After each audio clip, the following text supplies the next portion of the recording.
The Druids. The young moon was rising again above a grove of sacred oaks somewhere in Gaul. Watching it from a hilltop on the outskirts of a nearby village was one of the Gaul's ancient priests, a vulnerable Druid, leaning on his staff. Bent and old he was, his eyes almost too dim to see the stars. But he could see the moon slipping above the black treetops into the open sky, and it still filled his heart with wonder, as it had on those nights when he too, like the moon, was young. He shook his head. When he was young, then, life had been very different for a Druid. In those good old days, before the Romans came to Gaul, to be a Druid priest meant to have honor and power. It meant to go each spring to the great court and sit in judgment over delegates from every tribe and canton. How proud he had been when his father, who had been one of the chief of Gauls, had sent him as a boy of 10 to live with the Druids and become skilled in their wisdom. 20 years it had taken to commit to memory all that they had to teach him about the stars, the planets, the nature of man, and the meaning of the universe. The old priest shook his head sadly at the thought of the changes that had still taken place. Now that the Romans had come into the land of the Gauls to conquer and rule over them, the Druids had been robbed of their rightful power.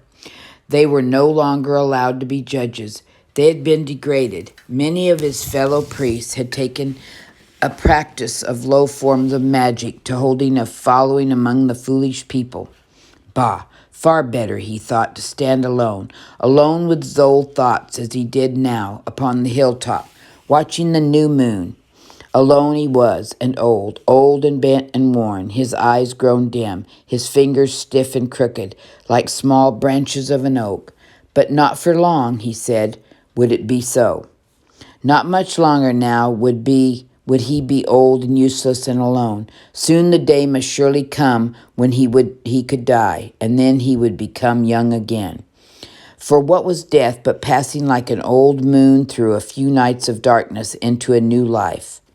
Younger Druids also took special notice of the moon that night, for it was 5 nights old, and one among them, searching for healing herbs, had found a plant of mistletoe growing, as it rarely did, upon a sacred oak.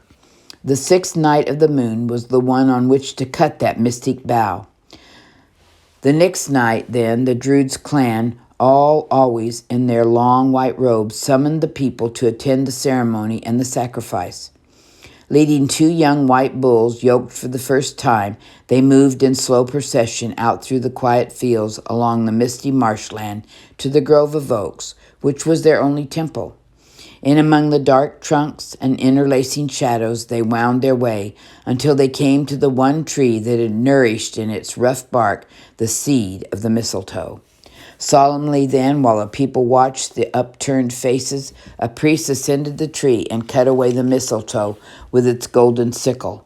In his outstretched cloak he carried back the precious bough, never letting it touch the ground, for fear that the earth, mother of all growing things, might take back upon herself its life-giving power. The white bulls were then sacrificed to the one great God, whose spirit lived within the oak tree, and so had passed along into the branch of mistletoe which had grown upon it.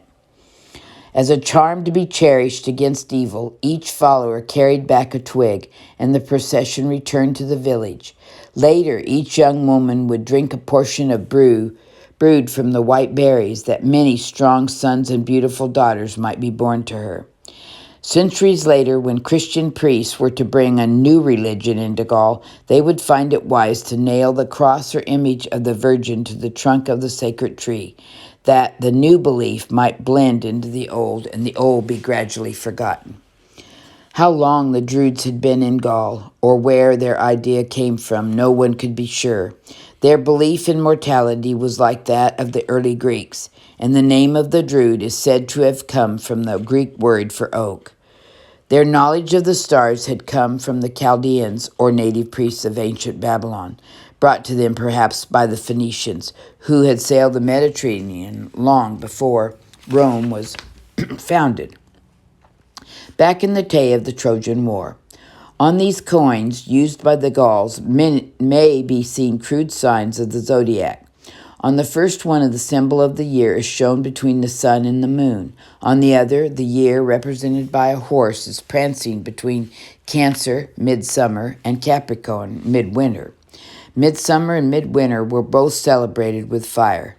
Each winter, when the sun reached the sign of Capricorn, and they knew that the shortest day and the longest day of the year had come, the Druids lighted a log, a Yule log.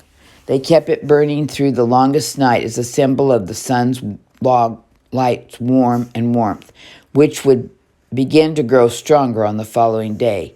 It was the time of the Sagittarian in Rome. In midsummer, as the sun entered Cancer, the sign of the crab, and the delight was at its peak. The celebration in Gaul was far from the simple burning of a log.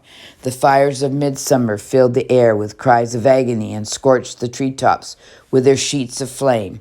In a gigantic wicker basket, woven in the shape of a human being, men, criminals most of them, were burned alive as a wholesale sacrifice to the gods for the benefit of the nation.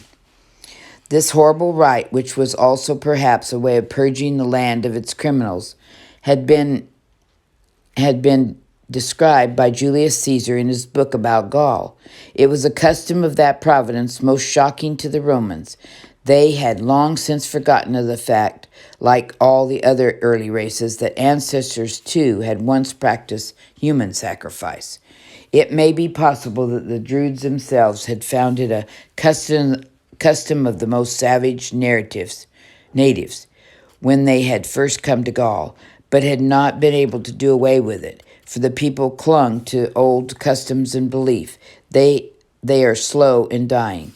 However, it was one custom which Caesar Augustus, an emperor of Rome, now intended to eliminate. Any Gaul who wished to have the honor of being made a Roman citizen must be forbidden to participate in that savage sacrifice.